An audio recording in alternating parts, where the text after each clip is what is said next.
Welcome back to the Car Boutiques Detailing channel. His name's Carl. His name's Andy. Right, you've clicked on the thumbnail that shows rubber floor mats. So you want to know about the cleaning and, more importantly, the rejuvenation of rubber floor mats to make them look like new. Well, stay tuned because we have found a product for you. Today's review is going to be on Koch Chemie's Gummifix.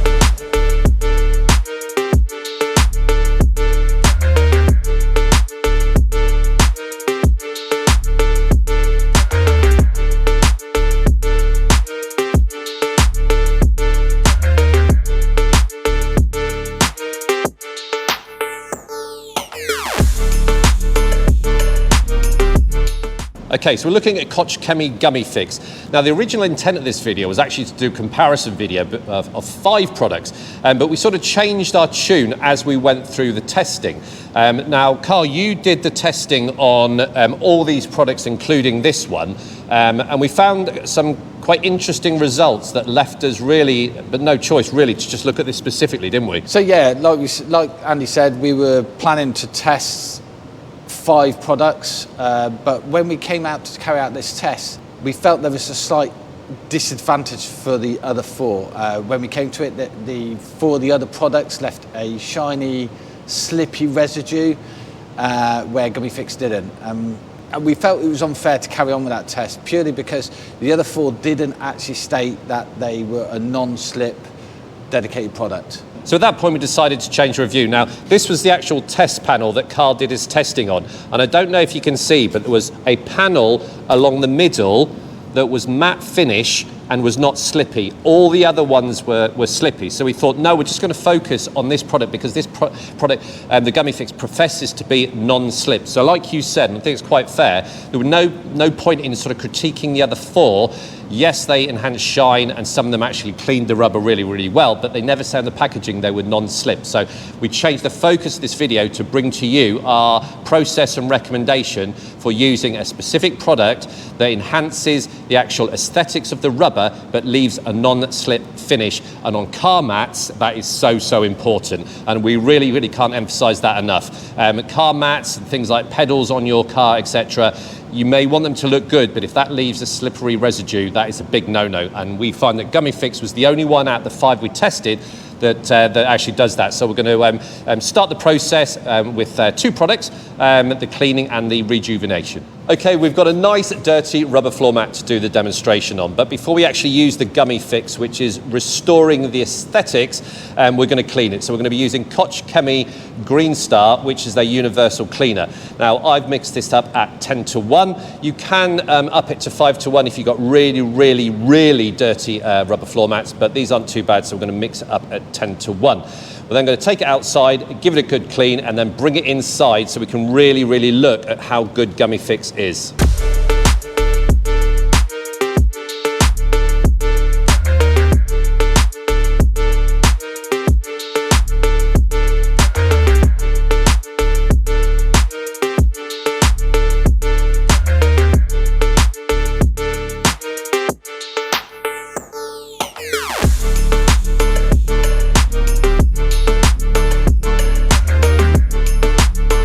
Okay, so the actual test itself. Now, if you look at the actual rubber mat we've got, there's slight bits of wear there, where there's slight discoloration in the rubber on both sides. This is going to give us a good opportunity to see how well Gummifix actually masks sort of wear and tear and enhances the actual appearance. Now, in terms of applications, a couple of methods. You can actually apply it straight to a microfiber pad like this, and then actually apply it like that. Now, this is very good technique for getting all the higher raised bits of rubber, but quite clearly where you've got deep troughs, it's not going to get in there. So I use a combination of utensils, as they say, and what I would then do, I would spray this lightly over the actual rubber itself and then get a brush and get the product into those deep troughs. And as you can see, it makes a huge difference. And you could always use just this on its own, but that is getting right inside everything. Now, clearly you don't want to be using absolutely loads of this, but that is really doing a good job of getting into all the troughs. Spend a bit of time You know, if this is going to be changing the colour slightly and you miss a bit, it's going to stand out like a sore thumb. So spend a good bit of time getting full coverage. And then back to the actual pad itself. Going to do the rest of it. This is capturing all the higher bits. It smells quite chemically.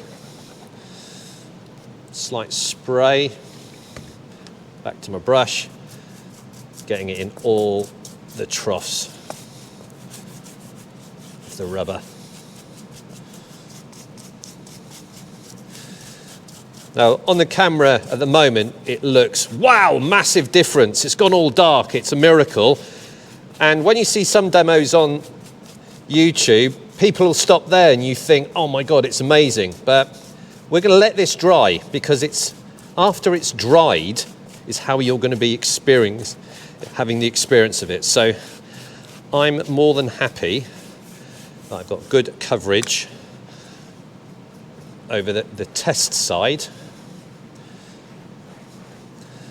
I've got no excess in the troughs.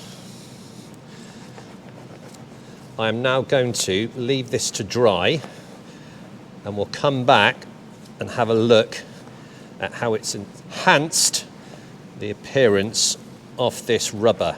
So I'm going to go for a coffee. We're going to have a chat with Karl, who's doing a wonderful job on the camera, and we'll see how we've got on. So see you shortly. Okay, so we've left that a good 15 minutes. It's totally dry. So this is all about enhancement of aesthetics. So we're going to take the tape off. And if you can zoom in, a significant difference between the two. Now, as you can see from the video, it darkens the color of the rubber. There is a slight improvement in sort of gloss, but the important bit is with this product is putting your fingers over it. I would actually say there is a tiny difference in actual feel. It is certainly not slippy, but I think because it's clearly leaving product behind, there is a definite slight sort of slippy increase, but nothing that is unsafe, and it's almost not negligible. I'm just trying to be 100% honest. I can feel a definite difference, albeit really small. Now, interesting, Karl, if I just take the camera, if you just have a feel of that, because you tested the other, in fact, you can see the difference night and day. Yeah. You tested the other ones, and it was super slippy. So you're really the control on this. So do you agree with me, or are you feeling no difference? I'm the same as you. It's negligible, the difference. But in terms of comparing that with the other ones, nowhere near. That scarily different. Yeah. As in, I could probably use that on a ski slope and shoot down a bloody mountain at Mach 5, like where there's a different. So you certainly got no health and safety concerns about feet with shoes on slipping on that. No, not at all. And a beautiful improvement. I think that is noticeable. Now, what I did do, because this is sort of, there's multiple applications for this, we did just put it, and I'll show you some videos as well, on the TT, and you can see the difference. So we've had a chat, and our conclusion is on rubber, in terms of the enhancement, there is a notable difference, but on sort of plastic, a bigger difference. It seems to really darken plastic probably a bit more than it does actual rubber itself. So we're really happy. I cannot rate this enough. It's the only product that I am now comfortable with using on rubber floor mats, Gummifix, because of it doesn't make it super slippy. So we're going to do the other side and then do a final summary.